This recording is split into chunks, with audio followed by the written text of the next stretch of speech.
여러분, 안녕하십니까? 제가 이 분야에서 오랫동안 일하면서 가장 안타까웠던 게 뭔지 아십니까? 요실금은 나이 들면 어쩔 수 없는 거 아닌가요? 하고 체념하며 오시는 분들이었어요. 아니, 그게 아닙니다. 절대 그렇지 않아요. 제가 지난 30년간 수많은 분들을 만나면서 확신을 갖게 된 것이 있습니다. 요실금은 분명히 극복할 수 있는 문제라는 거예요. 나이가 많아도 증상이 오래됐어도 말이죠. 포기하지 마십시오. 저도 올해 62세입니다. 제 또래, 제 연배 분들의 마음을 정말 잘 압니다. 이런 걸로 병원 가기도 민망하고 젊은 사람 앞에서 이런 얘기하기 쑥스럽고 이런 마음 말이에요. 충분히 이해합니다. 하지만 여러분, 제가 솔직하게 말씀드릴게요. 저 역시 몇 년 전부터 야간요 때문에 밤에 한두 번씩 깨곤 했거든요. 처음엔 저도 나이 탓이겠지 했는데 아니더라고요. 제대로 관리하니까 지금은 훨씬 편해졌어요. 오늘 이 영상에서는 제가 30년간 쌓아온 모든 경험과 저 스스로도 실천하고 있는 검증된 방법들을 다 공개하려고 합니다. 이론적인 얘기만 하는 게 아니에요. 실제로 많은 분들에게 효과가 있었던 방법들, 그리고 제 자신도 직접 해보고 좋았던 방법들만 골라서 말씀드릴게요. 영상 끝까지 보시면 이거라면 나도 해볼 수 있겠다 하는 확신이 생기실 거예요. 그러니까 편하게 앉으셔서 차 한 잔 드시면서 들어보시기 바랍니다. 여러분, 먼저 솔직한 통계부터 말씀드릴게요. 우리나라 65세 이상 남성의 35%, 여성분들은 무려 65%가 요실금을 경험한다고 합니다. 그런데 이 중에서 실제로 병원을 찾는 비율은 고작 15% 정도예요. 왜 그럴까요? 제가 여러분들과 상담하면서 가장 많이 듣는 말이 이런 겁니다. 선생님, 나이 들면 다 그런 거 아닌가요? 치료해봤자 소용없지 않을까요? 수술해야 하는 건 아닌가요? 자, 이런 생각들이 다 잘못된 거라는 걸 하나씩 말씀드릴게요. 첫 번째 오해가 나이 들면 어쩔 수 없다는 건데요. 이건 정말 잘못된 생각입니다. 맞아요. 나이가 들면 근육이 약해지는 건 사실이에요. 하지만 약해진 근육은 다시 강화할 수 있거든요. 제가 만난 분 중에 80세가 넘으신 분도 운동 치료만으로 크게 좋아지신 경우가 많아요. 두 번째 오해는 치료해도 소용없다는 건데 천만의 말씀이에요. 요실금은 치료 성공률이 매우 높은 문제 중 하나입니다.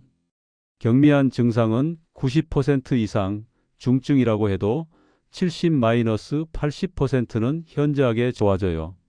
세 번째 오해는 무조건 수술해야 한다는 건데 전혀 그렇지 않습니다. 실제로는 운동이나 약물 치료만으로도 대부분 만족할 만한 결과를 얻을 수 있어요. 제가 최근에 만난 68세 남성분 얘기를 해드릴게요. 전립선비대증으로 수술을 받은 뒤 2년간 요실금으로 고생하셨거든요. 처음 오셨을 때 선생님, 이제 기저귀 없이는 못 살겠어요 라고 하시더라고요. 그런데 3개월간 제가 알려드린 골반적인 운동과 생활 습관만 바꾸셔도 지금은 정상적인 일상생활을 하고 계세요. 30년 전 몸으로 돌아간 것 같다고 말씀하시더라고요. 여러분, 희망을 잃지 마세요. 분명히 길이 있습니다. 요실금이 생기는 이유. 자, 이제 요실금이 왜 생기는지 정확히 알아보겠습니다. 30년간 여러분들을 만나면서 제가 깨달은 건 원인을 정확히 알아야 올바른 해결책을 찾을 수 있다는 거예요. 우리 몸의 소변 시스템을 자동차에 한번 비유해 볼게요. 방광은 연료 탱크 같은 거고 요도는 연료관, 관략근은 밸브 역할을 합니다. 그리고 이 모든 걸 조절하는 게 신경계와 호르몬이에요. 먼저 우리 남성들이 겪는 요실금 원인부터 말씀드릴게요. 제 또래 남성분들이 가장 흔히 겪는 게 전립선 관련 문제입니다. 50세 이후 남성의 50%, 60세 이후에는 60%가 겪는다고 하네요. 전립선이 커지면서 요도를 누르게 되거든요. 그러면 방광이 완전히 비워지지 않아서 잔뇨감이 생기고 자주 마려운 거죠. 그리고 전립선 수술 후유증도 있어요. 수술 과정에서 요도 관략근이 손상될 수 있거든요. 대부분 시간이 지나면 회복되지만 일부는 계속 지속되기도 해요. 또 하나는 노화로 인한 방광 기능 저하예요. 방광 근육이 약해져서 수축력이 떨어지는 동시에 방광이 예민해져서 조금만 차도 신호를 보내는 거죠. 여성분들의 경우는 조금 달라요. 가장 큰 원인이 출산의 영향이에요. 출산 과정에서 골반저근이 늘어나고 손상되거든요.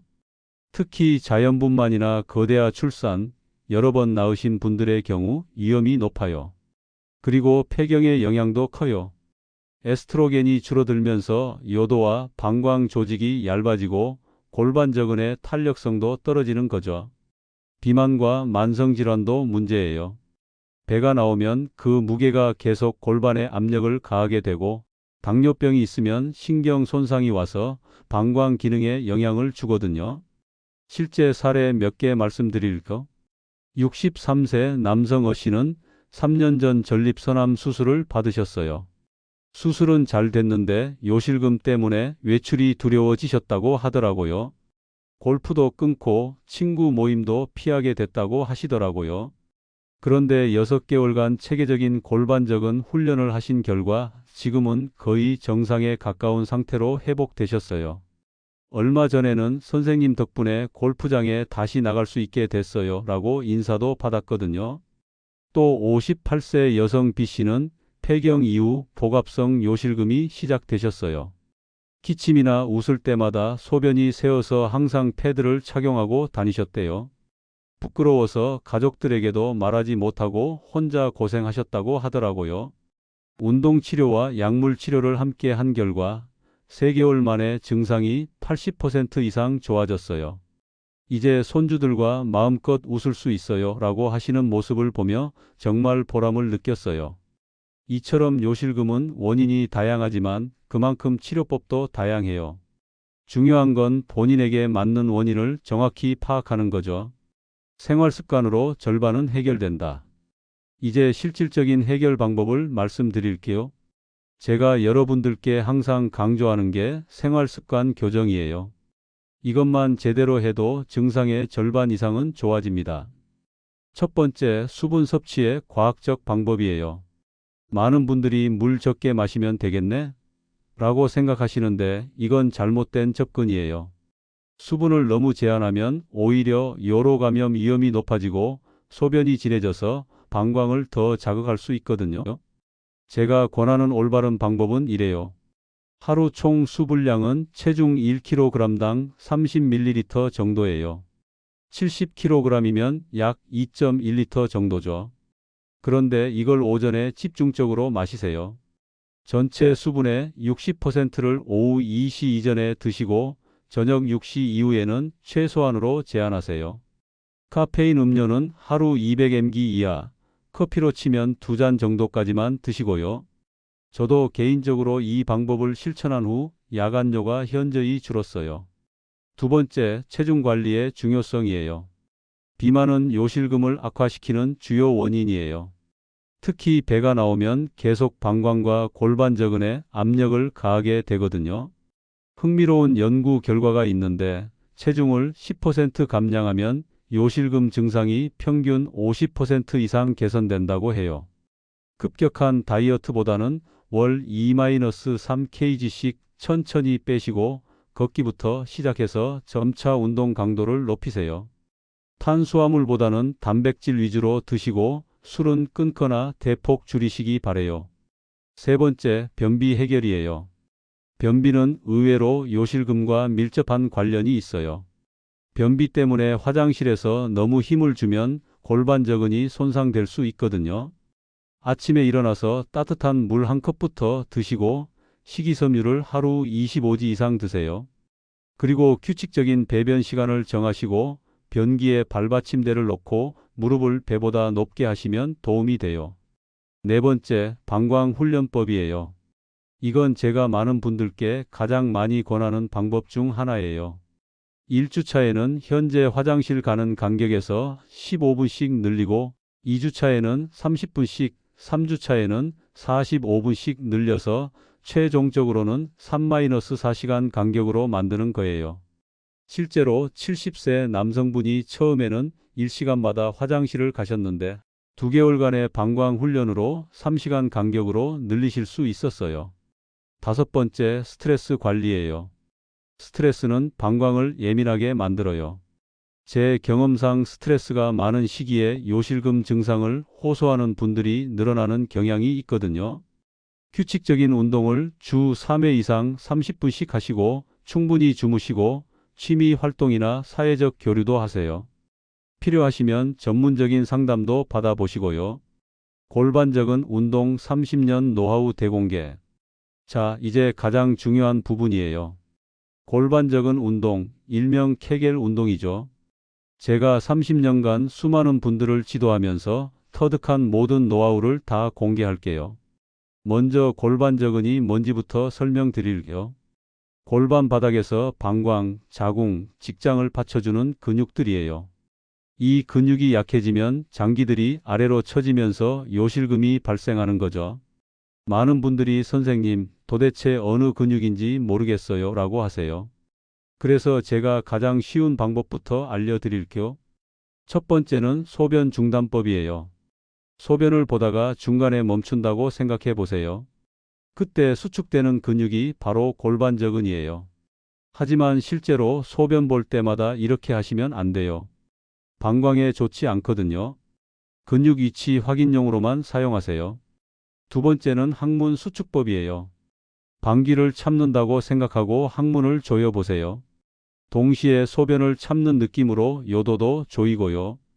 이때 아랫배나 엉덩이에는 힘이 들어가면 안 돼요. 이제 정확한 운동 방법을 알려드릴게요. 기본 자세는 편안한 의자에 앉거나 침대에 누워서 시작하세요.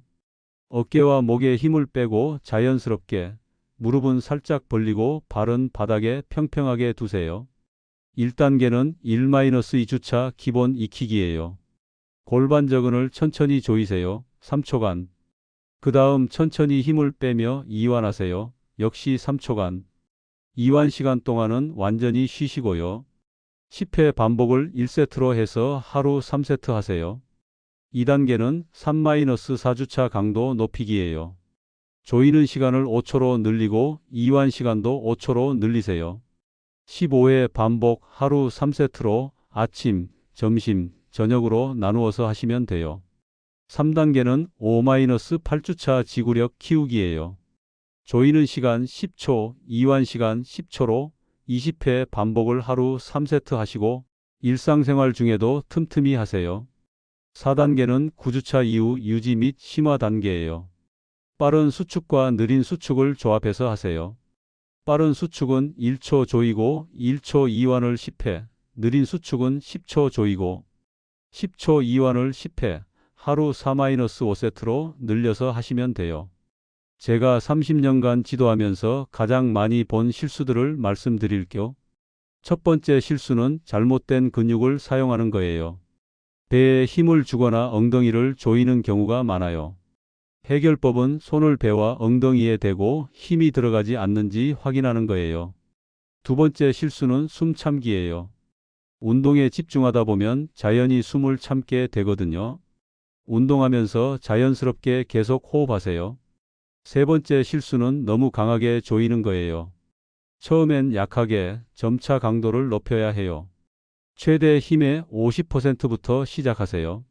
네 번째 실수는 불규칙한 운동이에요. 일주일에 한두 번 몰아서 하면 효과 없어요. 매일 조금씩이라도 꾸준히 하셔야 해요. 운동 효과를 높이는 특별한 팁들도 알려드릴게요. 다양한 자세에서 연습해 보세요. 앉은 자세에서 시작해서 선 자세, 누운 자세로 일상 동작 중에도 걸으면서 계단 오르면서 해보세요. 목표는 언제 어디서든 자연스럽게 할 수 있는 거예요. 기능적 운동도 추가해 보세요. 기침하기 전에 미리 골반적은을 수축시키고 무거운 물건 들기 전에도 미리 수축하고 재채기 할 때도 마찬가지로 하세요. 바이오 피드백도 활용해 보세요. 손을 회음부, 즉 항문과 생식기 사이에 살짝 대고 근육이 위로 올라오는 느낌을 확인해 보세요. 올바르게 하면 손이 살짝 위로 밀려 올라와요. 실제 성공 사례 몇 개 말씀드릴게요. 65세 김 씨는 전립선 수술 후 1년간 기저귀를 착용했던 분이에요. 처음 운동을 시작할 때는 골반 저근이 어디 있는지도 몰랐거든요. 하지만 매일 아침, 점심, 저녁 10분씩 꾸준히 하신 결과 4개월 후에는 패드 없이도 일상생활이 가능해졌어요. 처음엔 정말 근육을 못 느꼈는데 한 달 정도 지나니까 확실히 알겠더라고 하시더라고요. 59세 박 씨는 폐경 후 기침할 때마다 소변이 새던 분이에요. 운동을 시작한 지 6주 만에 기침 시 요실금이 90% 개선됐어요. 이제는 손주들 앞에서도 마음껏 웃을 수 있어요. 라고 하시더라고요. 더 적극적인 치료 방법들. 운동과 생활 습관만으로도 대부분 좋아지지만 때로는 추가적인 치료가 필요한 경우도 있어요. 먼저 약물 치료부터 말씀드릴게요. 과민성 방광용 약물이 있어요. 방광 수축을 억제하는 항콜린제나 베타3 수용체 작용제 같은 것들이죠. 미라베그론 같은 약물들이 대표적이에요. 절박뇨나 절박성 요실금에 70-80% 정도 효과가 있어요. 예전에는 입마름이나 변비 같은 부작용이 있었는데 최신 약물들은 부작용이 많이 줄었어요. 여성분들의 경우에는 호르몬 치료도 있어요. 폐경 후 여성분들께는 국소적 에스트로겐을 사용하죠. 질 정제나 크림 형태로 사용해서 요도와 방광 조직의 탄력성을 회복시켜 주는 거예요. 그 다음은 물리치료예요. 전기자극 치료라는 게 있어요. 골반 저근에 전기 자극을 가해서 근육 수축을 도와주는 거죠. 특히 근육 찾기 어려워하시는 분들에게 효과적이에요. 주 2-3회, 4-6주 과정으로 하면 되고요. 바이오 피드백도 있어요. 골반 저근 수축을 화면으로 보면서 운동할 수 있게 해주는 거예요. 정확한 운동법을 익히는데 도움이 되고 운동 효과도 객관적으로 측정할 수 있어요. 좀 더 적극적인 시술들도 있어요. 여성 복압성 요실금에는 슬링 수술이라는 게 있어요. 요도 밑에 테이프를 넣어서 지지해 주는 방법이죠. 수술 시간은 20-30분 정도고 당일 퇴원도 가능해요. 남성 요실금에는 인공관략근 시술이 있어요. 심한 관략근 손상이 있을 때 하는 건데 복부에 컨트롤러를 넣고 음낭에 펌프를 넣어서 본인이 원할 때 관략근을 조절할 수 있게 해주는 거예요. 최신 치료법들도 있어요. 보톡스 주사라는 게 있어요. 과민성 방광에 방광 안에 보톡스를 주사하는 거죠. 6-9개월간 효과가 지속되고 약물 치료가 실패했을 때 좋은 대안이 돼요. 수술보다는 제일 추천하는 골반저 재활 프로그램도 있어요. 전문 물리치료사가 맞춤 치료를 해주는 거예요. 정확한 근육 상태를 파악하고 개인별 맞춤 운동 프로그램을 만들어줘요. 먹는 것도 중요하다. 많은 분들이 놓치는 부분이 바로 영양 관리예요. 올바른 식단이 요실금 개선에 정말 큰 도움이 됩니다. 요실금에 도움이 되는 음식들부터 말씀드릴게요. 항염 음식들이 좋아요. 블루베리나 크랜베리는 요로 감염을 예방해주고 녹차는 항산화 작용과 함께 방광을 진정시켜줘요. 토마토에 들어있는 라이코펜은 전립선 건강에 도움이 되고요. 근육 강화에 좋은 음식들도 있어요. 저지방 단백질인 닭가슴살, 생선, 두부 같은 것들이 좋고 마그네슘이 풍부한 견과류나 바나나도 좋아요. 비타민 D가 들어있는 연어, 계란, 우유도 근육 기능에 필수적이에요. 방광 건강에 특별히 좋은 음식들도 있어요. 바나나는 칼륨이 풍부해서 방광 근육에 좋고 현미는 섬유질로 변비를 예방해줘요.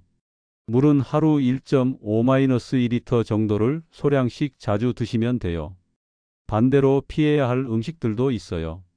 방광을 자극하는 음식들이 있거든요. 이제 피해야 할 음식들도 말씀드릴게요. 이게 사실 더 중요할 수도 있어요. 첫 번째는 방광을 자극하는 음식들이에요. 커피는 정말 조심하셔야 해요. 카페인이 방광을 자극해서 요실금을 더 악화시킬 수 있거든요. 완전히 끊으실 필요는 없지만 하루에 2잔 이하로 제한하시는 게 좋아요. 초콜릿이나 코코아도 마찬가지고요.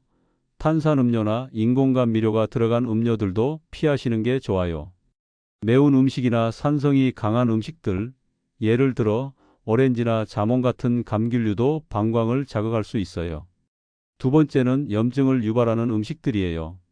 가공 육류, 햄이나 소시지 같은 것들은 염증을 유발할 수 있고요.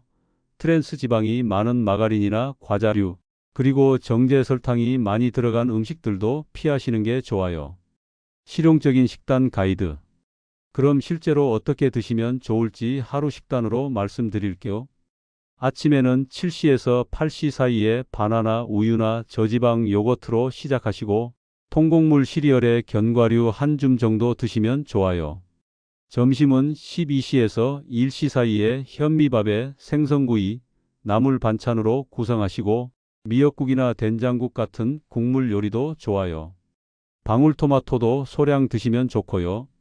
저녁은 6시에서 7시 사이에 두부 스테이크에 샐러드, 고구마나 감자 같은 탄수화물을 드시고 허브차로 마무리하시면 돼요. 캐모마일이나 로즈 잎차가 특히 좋아요. 간식은 오후 3시에서 4시 사이에 블루베리나 크랜베리, 무염, 견과류 정도로 드시고 물 한 컵과 함께 드시면 완벽해요. 자, 이제 많은 분들이 간과하시는 또 다른 중요한 부분에 대해서 말씀드릴게요. 바로 정신적인 부분이에요. 요실금은 분명히 신체적인 문제인데 사실 정신적 스트레스와도 정말 밀접한 관련이 있어요. 제 경험상 스트레스를 잘 관리하시는 분들이 치료 결과도 훨씬 더 좋더라고요. 요실금이 정신 건강에 미치는 영향. 솔직히 말씀드릴게요. 요실금이 정신 건강에 미치는 영향이 정말 크거든요. 첫 번째는 사회적 위축이에요. 혹시나 새어 나갈까봐 외출을 기피하게 되시고 모임 참여도 꺼리게 되죠. 가족이나 친구들과의 관계도 자연스럽게 변화하게 되고 좋아하던 취미 활동도 포기하게 되는 경우가 많아요. 두 번째는 우울감과 불안감이에요. 자신감이 떨어지고 수치심과 절망감을 느끼시는 분들이 정말 많아요. 특히 밤에 자주 깨다 보니까 잠들기도 어려워지고요. 세 번째는 성생활의 위축이에요. 이건 정말 민감한 부분이지만 부부관계를 회피하게 되시고 친밀감이 감소하는 경우가 많아요. 하지만 여러분, 이런 것들이 다 일시적이라는 걸 꼭 기억해 주세요. 충분히 극복할 수 있는 문제예요. 효과적인 스트레스 관리법. 그럼 어떻게 관리하면 좋을지 말씀드릴게요. 먼저 마음가짐부터 바꿔보세요. 나만의 문제가 아니다라고 인정하는 것부터 시작해요. 정말 많은 분들이 겪고 있는 문제거든요. 그리고 충분히 치료 가능한 문제다라는 확신을 가지세요. 정말 많은 분들이 좋아지고 계세요. 시간이 걸리더라도 꾸준히 하자라고 다짐해 보세요. 조급해하지 마시고 천천히 그러나 꾸준히 해나가시면 됩니다. 이완요법도 정말 도움이 돼요. 복식 호흡을 하루에 3번 10분씩 해보세요. 코로 깊게 들이마시고 배가 나오도록 하고 입으로 천천히 내뱉으면서 배가 들어가도록 하는 거예요. 점진적 근육 이완법도 좋은데요. 발가락부터 시작해서 머리까지. 각 근육을 5초간 긴장시켰다가 10초간 이완하는 방법이에요. 여러분, 오늘 말씀드린 내용들이 조금 많았죠? 하지만 하나하나 천천히 실천해 나가시면 분명히 좋은 결과를 보실 수 있을 거예요. 요실금은 절대 부끄러운 질병이 아니에요. 그리고 반드시 극복할 수 있는 문제입니다. 제가 지금까지 만난 수많은 환자분들이 이런 과정을 거쳐서 건강한 일상으로 돌아가셨거든요. 영양 관리와 스트레스 관리, 이 두 가지만 잘 지켜주셔도 치료 효과가 훨씬 좋아질 거예요. 특히 가족분들의 따뜻한 관심과 격려가 정말 중요하다는 것도 꼭 기억해 주시고요. 원하시면 다음번에는 더 구체적인 요실금 운동법에 대해 더 자세히 말씀드릴게요. 댓글 남겨주세요. 여러분의 건강한 변화를 응원합니다. 그럼 오늘 영상이 도움이 되셨다면 좋아요와 구독 부탁드리고요. 궁금한 점이 있으시면 댓글로 남겨주세요. 감사합니다.